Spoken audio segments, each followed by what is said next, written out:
There are a few commands in the Bible that when we hear them are easier to be heard as we've aged than when we were younger.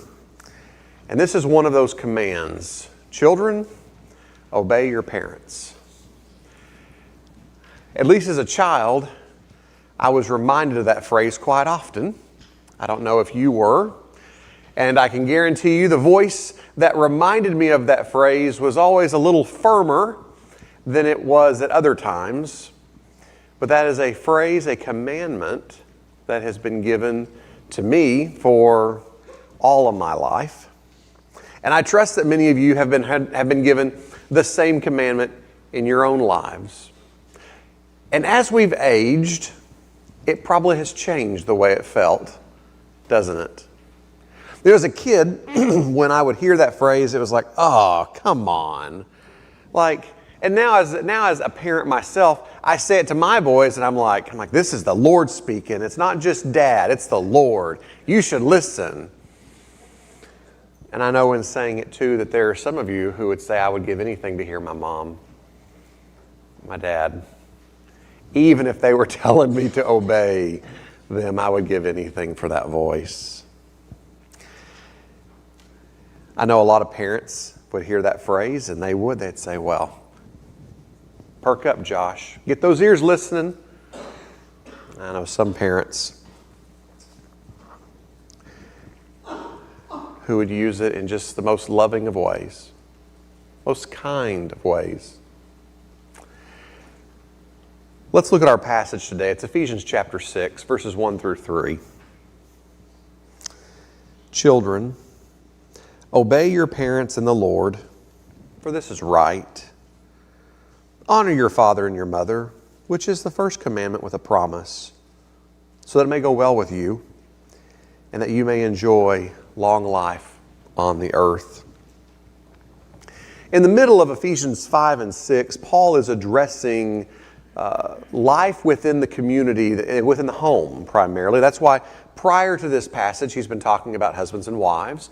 After this passage, he's going to talk about workers and slaves. And so we have this context that children are placed into the home, and they're part of this system within the home. And so Paul is writing within these systems of how to live the life within the family that God is calling all of us to live too. And so today what my hope is that we can look at two primary words that Paul uses here. And you're welcome to underline them, highlight them. You're welcome not to do anything. But he uses two words that I believe are interesting. The first one is obey. And the second one is honor. And so today my goal is for us to travel through those two words together and see what lessons we can learn from those words today. First off, children, obey your parents. What I realize first in this passage is there is an immediate declaration for children to obey. And yet again, we don't like the word obey, do we? For most of us, when we hear the word obey, it initially sends a tinge down our spine.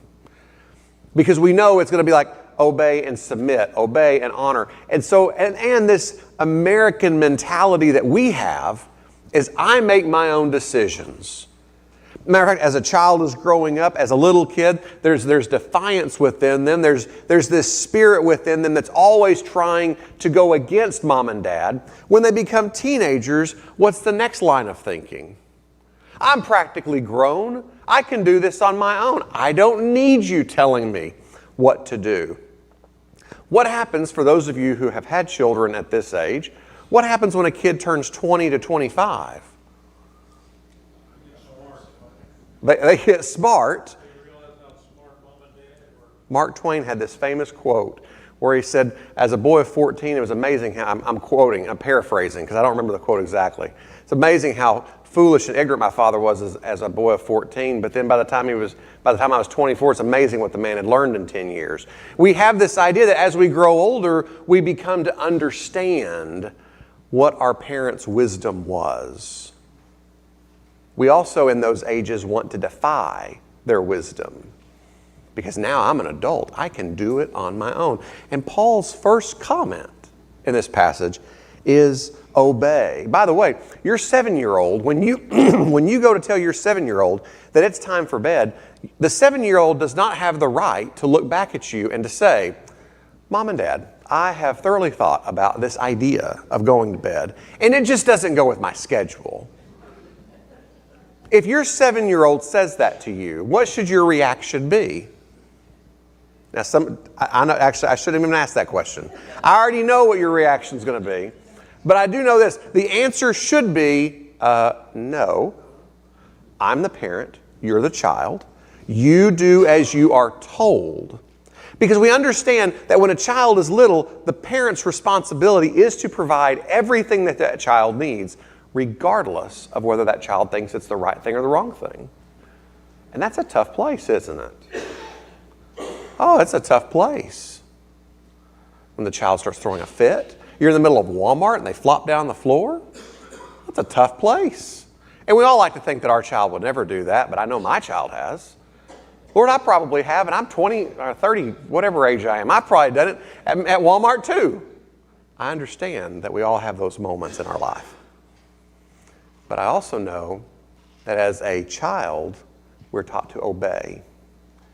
Now, why does a parent tell their child to obey at that age?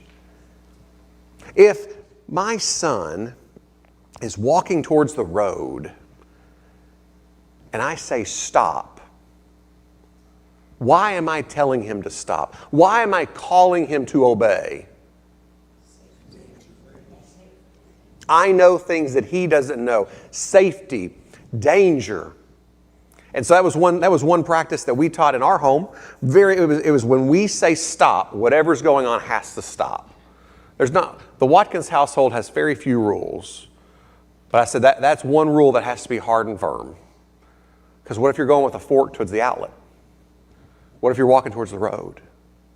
There are times when a child just has to trust that mom and dad know what's best. And so obedience is necessary. And Paul is writing this, and in this crowd, he's in a house, he's got kids running around, it's going to be a little bit of a wreck. And as he's preaching and as he's teaching, he's looking at these children, and these children understand obedience. They know that that's what has to happen. Moms and dads, it's your job, it's your responsibility to maintain that level of control, because there's a safety factor in this. Now, that's going to change in time, won't it? You know, mom and dad don't get the same right whenever you're 40 to look at you and say, stop, don't go near the road. But Paul has this little clause on here where he says, in the Lord. He says, obey your parents in the Lord. And I think that's where Paul does something in this passage that hits me in the heart. I'm at a point in my life when obeying parents has changed. My dad gives guidance, wisdom. My mom gives guidance and wisdom. But I don't feel the compulsion to obey every command of theirs. That's changed as we've aged. But it says, in the Lord. And I believe that Paul is pointing obedience to Jesus. You see, regardless of my age, must always obey Jesus. Shouldn't I? Regardless of my age, regardless of what I think, I never have the right to look to God and say, you know what, God, I have given this thorough thought, and I do not believe that your commands are good or right for me. I don't have that permission. I will never have that permission. You don't have that permission. And so this initial teaching of obedience is the first step in learning our obedience towards God. It's understanding that my life is subservient and submissive to Him at all times. And I believe that's an important lesson that we need to learn ourselves, regardless of our age, regardless of where we're at in our lives.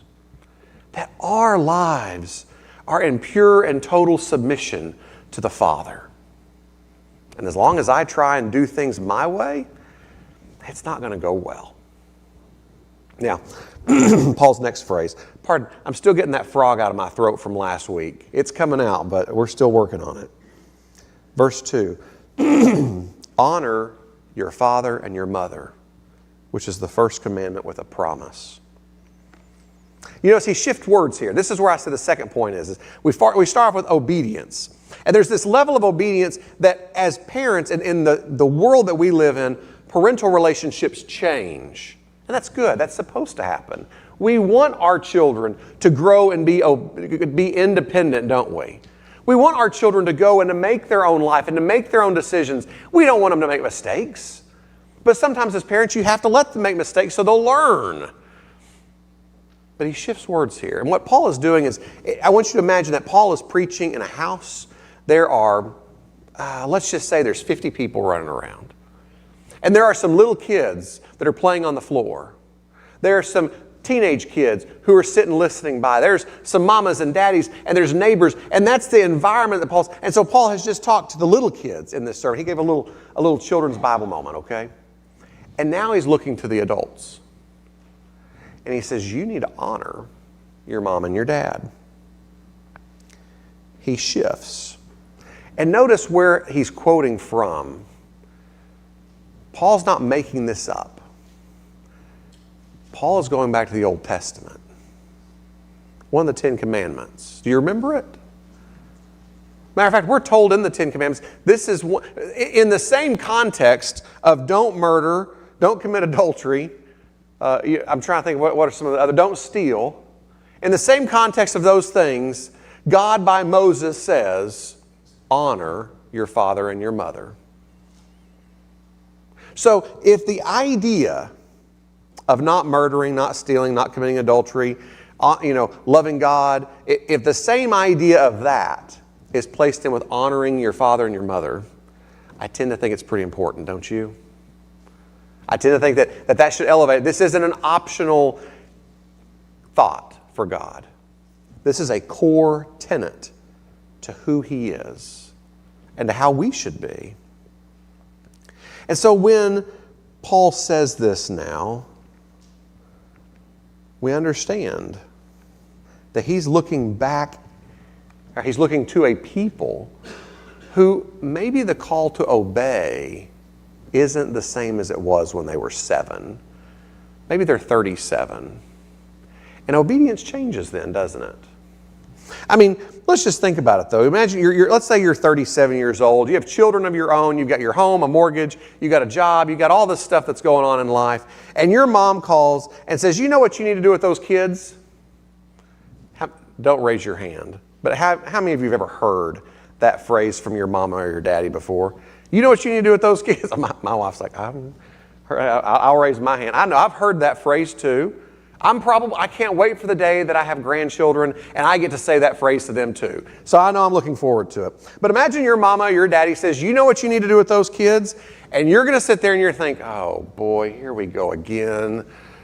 She's going to tell me what I'm doing wrong. They're going to tell me what I'm doing wrong, I should be doing. And then your thought's going to be like this. You have two replies when mama or daddy says, this is what you should do with your kids. First off, you could look to mom and dad and you can say, it's not 1985 anymore. You don't get to do that with your children. That's a response, isn't it? Or you can look back and you say, you know what, Mom, that's such a great idea. I think we're going to do something a little different. We're going to try something a little different with this. You see, in that scenario, I gave you two options. Both options, you're not going to obey Mom or Dad. But you did honor them with one. Because you see, I can reply in hate. I can reply in anger. I can reply in contempt. And that's not honoring. But I can reply with love. I can reply with peace. I can reply with respect. And in that, be honoring to who they are. Did I obey my mom in that command? No. Because 1985, you can't do what happened in 1985 anymore. But I can honor the command to honor my mom. You see, because honor isn't necessarily about compliance. It's not about me following blindly what they say. Honor's about my love for them, about my respect for who they are. And by the way, honor's not always approval. Just because I honor someone doesn't mean I agree with 100% of what they say or teach or do.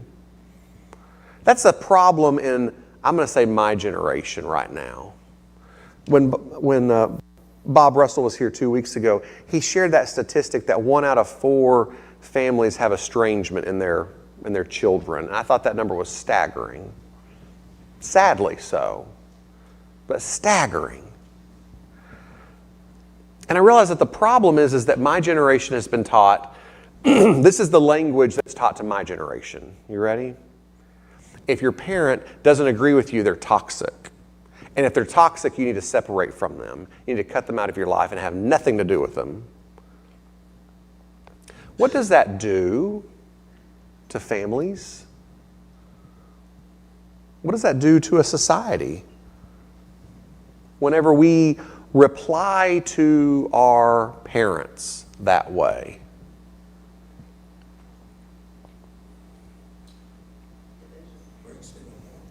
Division. It breaks things apart. Now, please understand, I don't want to excuse abuse. I don't want to excuse the extremes. And I don't think I need to say that. I think you understand. Like, if we're talking extreme cases, there are times, and by the way, there are times that you as a child of a parent, and regardless of age, has the right to say, you know what, our family, my household has different needs today than what we needed 5 years ago. And that need might involve less of you. Like, it might involve us changing some of these things, but it never excuses the dismissal. We should always honor our mom and our dad. And it's not because they were perfect. If I asked right now for how many of you had perfect moms and dads, you could think of no time that they ever got angry, that they never did anything that was seen as out of line. I know not a one of you could raise your hands. Even if most all of your memories are fond and joy and peace and all sorts, you would still know of the one time that they made you feel this small, that they cut you down, and for some reason it just cut your heart in a way that you can't repair. Doesn't mean you love them less. It doesn't mean you don't care for them. You just know there's that one phrase that they said. And we know that our parents aren't perfect. But you know what? I'm not perfect either. I'm not a perfect son to my parents. I'm not a perfect son to God. Our relationships have to be seen within the home, have to be seen in the greater light of what our relationships are like with God. I'm not a perfect child of God. Are you? Even in His infinite wisdom and all of His knowledge of who I am and how messed up I can be, God still looked at me in such a sacrificial way to say, Josh, I'm willing. I'm willing to do whatever it takes so that you and I can have relationship together.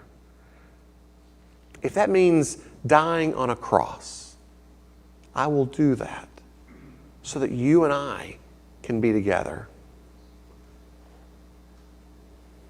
Well, I know so many parents who would do the exact same thing for their child in a heartbeat. In a heartbeat. What would we sacrifice?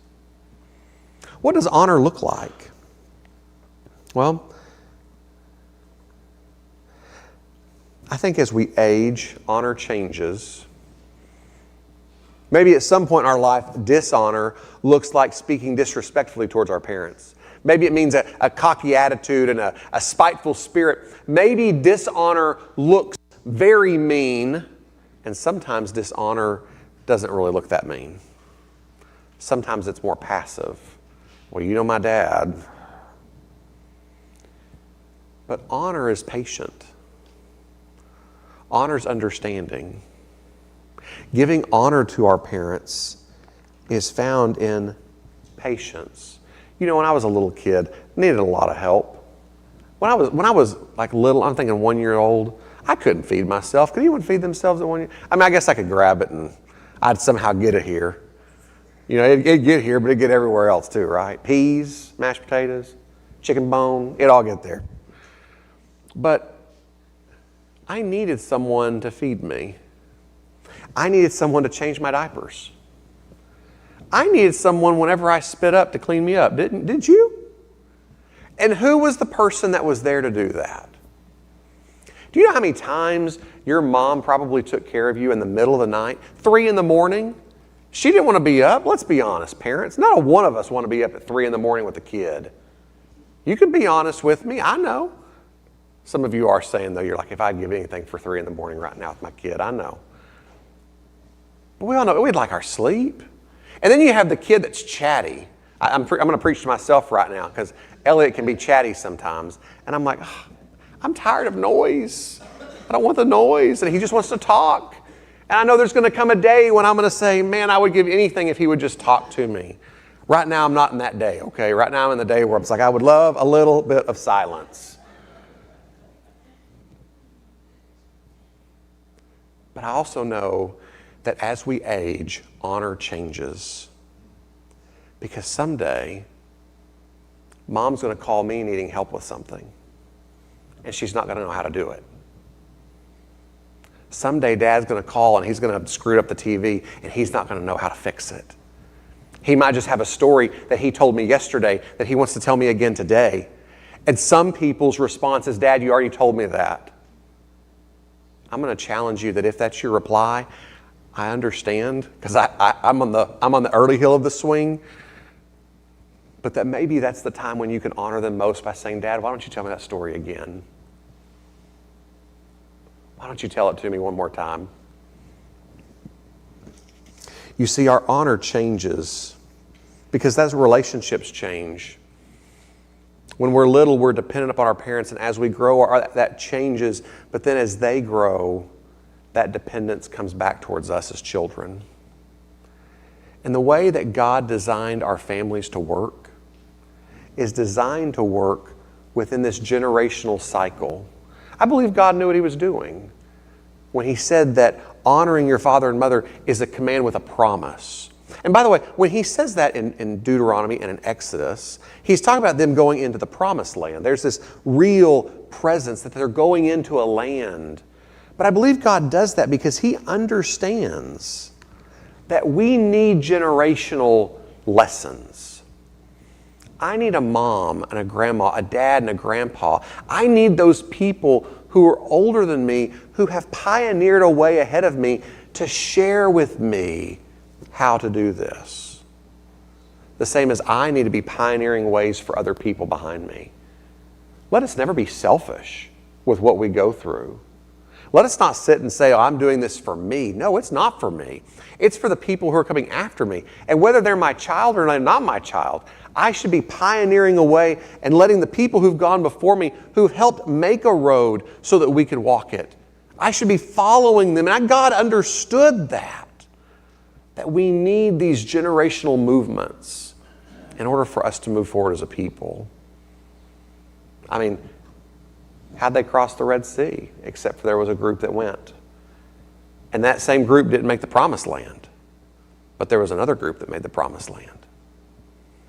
In our own lives, I think God cares so very deeply about the way we honor our parents because he knows that our societies need this generational idea. We need older people guiding the way. We need them with torches because they have gone through so much. And there's going to come a day when those torch bearers can't carry the torch anymore. And you know what needs to happen then? The next generation needs to step up, grab the torch, and needs to walk on. And they need to say, look, Mom, look, Dad, let's carry you for a little while.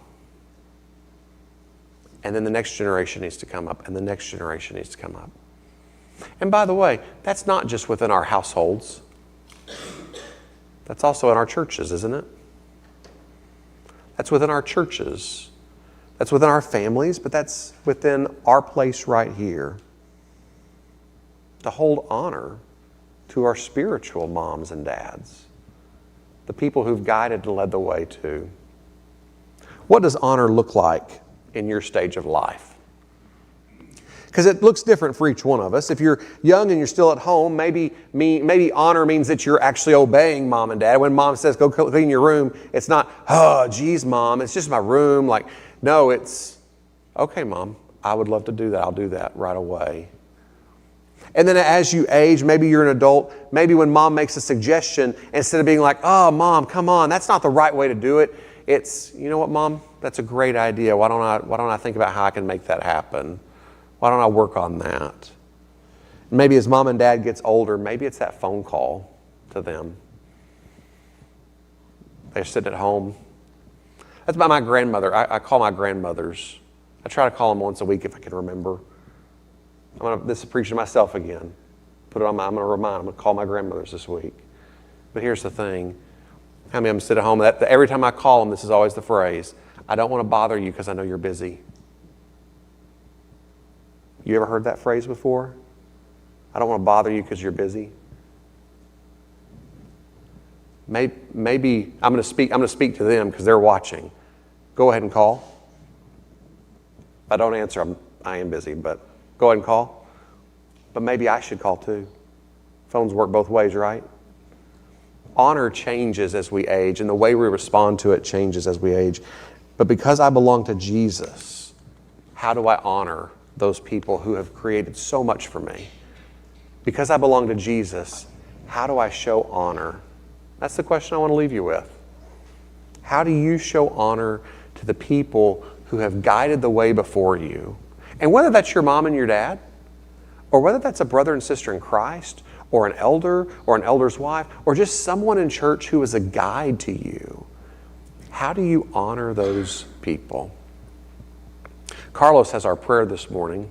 I think you do, Carlos. Yeah. I'm going to go ahead and invite Carlos up to pray for us. As he prays for us to find ways to honor our parents. This prayer is for all of us. But I also know that some of you are sitting here with hurt in your heart. And in that hurt, if there is something we can do, I'm going to stand right over here after this prayer. Come and find me. I'd love to pray with you. Carlos?